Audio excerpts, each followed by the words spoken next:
అసలు నేనెవరో నీకు తెలుసా? నమస్తే, శ్రీకృష్ణవాదం ఛానల్కి స్వాగతం.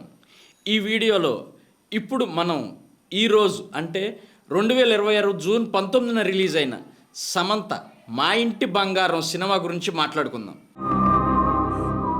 ఈ సినిమా రివ్యూ చూసే ముందు మీరు శ్రీకృష్ణవాదం సబ్స్క్రైబ్ చేసుకుంటే మన శ్రీకృష్ణ టాక్ స్టార్ట్ చేద్దాం. సినిమా గురించి చెప్పుకునే ముందు ఒక చిన్న జీవిత సత్యం నెమరేసుకుందాం. కొన్నిసార్లు మనం చాలా కష్టపడి ఒక పని చేస్తాం. దాని ఫలితం గురించి ఎన్నో అంచనాలు పెట్టుకుంటాం, కానీ చివరికి నిరాశపడాల్సి వస్తుంది. అదే మనకు ఒక్కొక్కసారి మన కంట్రిబ్యూషన్ ఏమీ లేకపోయినా అలాంటి పనిలోనే అద్భుతమైన సక్సెస్ వచ్చి ఒళ్ళో పడుతుంది. నేను ఈ విషయం ఈ సినిమా గురించే చెప్పాను. అయితే ఆ పాయింట్ ఎవరికి అప్లై అవుతుంది అనేది రివ్యూ చూసి కామెంట్ బాక్స్లో మీరే చెప్పండి. సరే, ఇక మనం మా ఇంటి బంగారం సినిమా రివ్యూ చేసేద్దాం.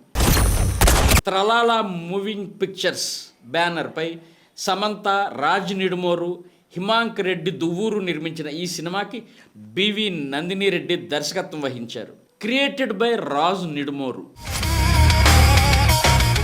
అంటే దర్శకత్వ పర్యవేక్షణ. ఏమైనా కానీ డైరెక్టర్ నందిని రెడ్డి తన 7 సినిమాల కెరీర్లో 3వ హిట్ కొట్టారు అని చెప్పవచ్చు. అంటే ఈ సినిమా ఎలా ఉందో చెప్పేశాను. ఓ బేబీ సినిమా తర్వాత నందిని రెడ్డి, సమంత కాంబినేషన్లో వచ్చిన ఈ సినిమా కథ నిజానికి ఒక పాత చింతకాయ పచ్చడి.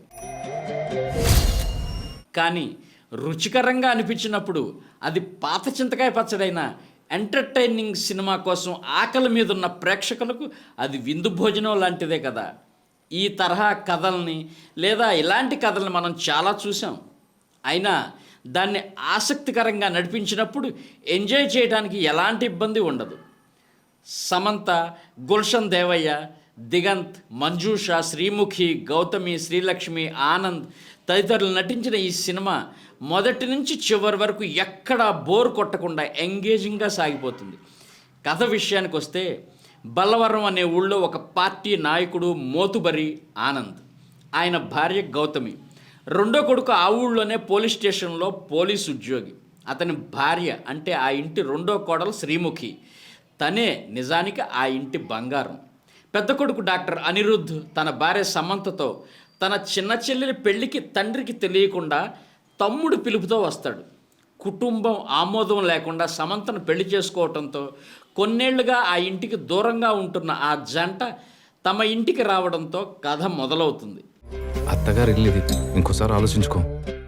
సినిమా మొత్తం ఆ పెళ్లి ఇంట్లో నిశ్చితార్థం నుంచి పెళ్లి జరిగే లోపు పూర్తవుతుంది. ఫస్ట్ హాఫ్ అంతా చాలా వరకు సరదా సన్నివేశాలతో, కొన్ని యాక్షన్ సీన్స్తో, ఇంటర్వెల్ ముందు సమంత ఫ్లాష్ బ్యాక్తో సాగిపోతుంది. సెకండ్ హాఫ్ కొన్ని సీరియస్ అండ్ యాక్షన్ సీన్స్తో పూర్తవుతుంది. మొత్తం మీద కాస్త నిరాశపరిచేది సమంత ఫ్లాష్ బ్యాక్ ఎపిసోడ్. దాన్ని కేవలం నెరేషన్ అండ్ కొంత యాక్షన్ డ్రామాతో చుట్టేసినట్టుగా అనిపిస్తుంది. అయితే ఆ సీక్వెన్స్ని ఎలాబరేట్ చేస్తే సినిమా తాము అనుకున్న కాన్సెప్ట్లో కాకుండా వేరే ట్రాక్లోకి వెళ్ళిపోతుందని మేకర్స్ అనుకుని ఉండవచ్చు. ఇంతకీ సమంత ఫ్లాష్ బ్యాక్ ఏంటి? అందులోంచి వచ్చిన విలన్ కరుణ సమంత జీవితంలో సృష్టించాలనుకున్న తుఫాన్ ఏంటి? దాన్ని తాను ఎలా ఎదుర్కొంది? తోటి కోడలతో పోటీపడి మా ఇంటి బంగారం అని అనిపించుకుందా లేదా అనేదే ఈ సినిమా. మొట్టమొదటి సీన్ నుంచి క్లైమాక్స్ వరకు మొత్తం సినిమా సమంత మీదే నడుస్తుంది. హీరోగా తను కూడా ఈ సినిమాని తన ఎంటైసింగ్ పర్ఫార్మెన్స్తో అద్భుతంగా నడిపించింది అనడం పొగట్ట కాదు. ఫ్యామిలీ సీన్స్లో హోమ్లీగా, అణుకువగా, యాక్షన్ సీన్స్లో డైనమిక్గా, అగ్రెసివ్గా అదరగొట్టింది. ఆ క్యారెక్టర్ ట్రాన్స్ఫర్మేషన్ అద్భుతంగా ప్రజెంట్ చేసింది. మొదటి యాక్షన్ సీన్ తర్వాత ఇక ఆ సినిమాలో హీరోయిన్ సమంత క్యారెక్టర్ డైమెన్షన్ అర్థమైపోతుంది. దానివల్ల చివరకు కథ ముగింపు ఏంటనేది ప్రెడిక్ట్ చేయొచ్చు. మన స్టార్ హీరోల్లా తనకు ఎదురు లేదని, తననెవ్వరు కొట్టలేరని అనిపించేస్తుంటుంది. కొన్నిసార్లు అతిగా కూడా అనిపిస్తుంది.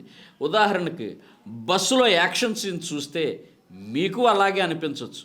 నిజానికి సమంత భర్త రాజ్ నిడుమోరు బహుశా ఫ్యామిలీ ఉమెన్ అనే వెబ్ సిరీస్ కోసం ఈ కథను తయారు చేసుకుని ఉండొచ్చు.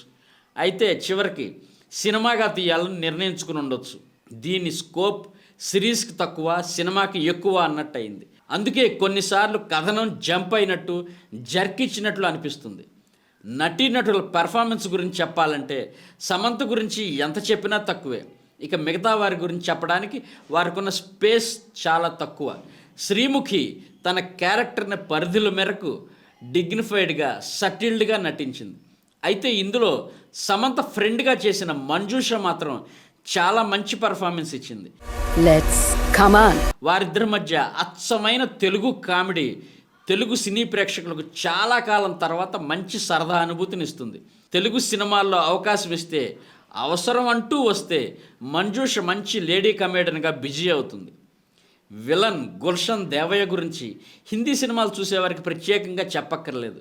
సమంత తర్వాత అతని పర్ఫార్మెన్స్ పెక్యులర్గా, టెర్రిఫిక్గా సాగుతుంది.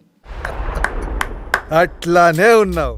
ఇక మిగతా ఫ్యాక్టర్స్ విషయానికి వస్తే ఈ cinema music director Santosh Narayanan మంచి మ్యూజిక్ అందించాడు. ముఖ్యంగా యాక్షన్ సీన్స్లో, క్లైమాక్స్ సీన్లో అందించిన బీజిఎం ఆయా సీన్స్ని బ్రహ్మాండంగా ఎలివేట్ చేసింది. ఓం ప్రకాష్ సినిమాటోగ్రఫీ కూడా నీట్గా ఉంది. డైలాగ్స్ కూడా చాలా చోట్ల ఆకట్టుకున్నాయి. ఎన్ని విధాలుగా చెప్పుకున్నా ఈ సినిమా ఖచ్చితంగా మిమ్మల్ని ఎంటర్టైన్ చేస్తుంది. అయితే ఏదో అద్భుతం చూడబోతున్నాం అనే ఎక్స్పెక్టేషన్స్ పెట్టుకోకుండా వెళ్ళి చూస్తే హ్యాపీగా బయటకు వస్తారు. మొత్తం మీద తెలుగులో హిట్ సినిమా లేని రాజ్ నిడుమోరుకు, ఈ మధ్యకాలంలో తెలుగులో సరైన సినిమా లేని సమంతకు, వరుసగా 2 ఫ్లాప్స్తో కెరీర్ డైలమాలో ఉన్న డైరెక్టర్ నందిని రెడ్డికి మా ఇంటి బంగారం మంచి బ్రేక్ ఇచ్చిందని చెప్పవచ్చు. కథా రచయిత, దర్శకుడు, నిర్మాతగా సినిమా తీస్తే వాటి మీద తనకుండే పట్టుతో ఎలాంటి ఎంటర్టైనర్ తీయొచ్చో నిరూపించారు రాజ్ నిడుమోరు. తెలుగు సినిమా ఎల్నిలోతో అల్లాడుతున్న సమయంలో ఈ సినిమా చిరుజల్లు లాంటిది. ఇదే మా ఇంటి బంగారం సినిమా గురించి శ్రీకృష్ణ టాక్స్ రివ్యూ. మీకు కనుక ఈ రివ్యూ నచ్చితే లైక్ చేయండి. రెగ్యులర్గా శ్రీకృష్ణవాదం అందించే వీడియోలు చూడటం కోసం సబ్స్క్రైబ్ చేయండి. మీలాంటి సినిమా లవర్స్కి షేర్ చేయండి. మీ అభిప్రాయాన్ని కామెంట్ చేయండి. బాయ్.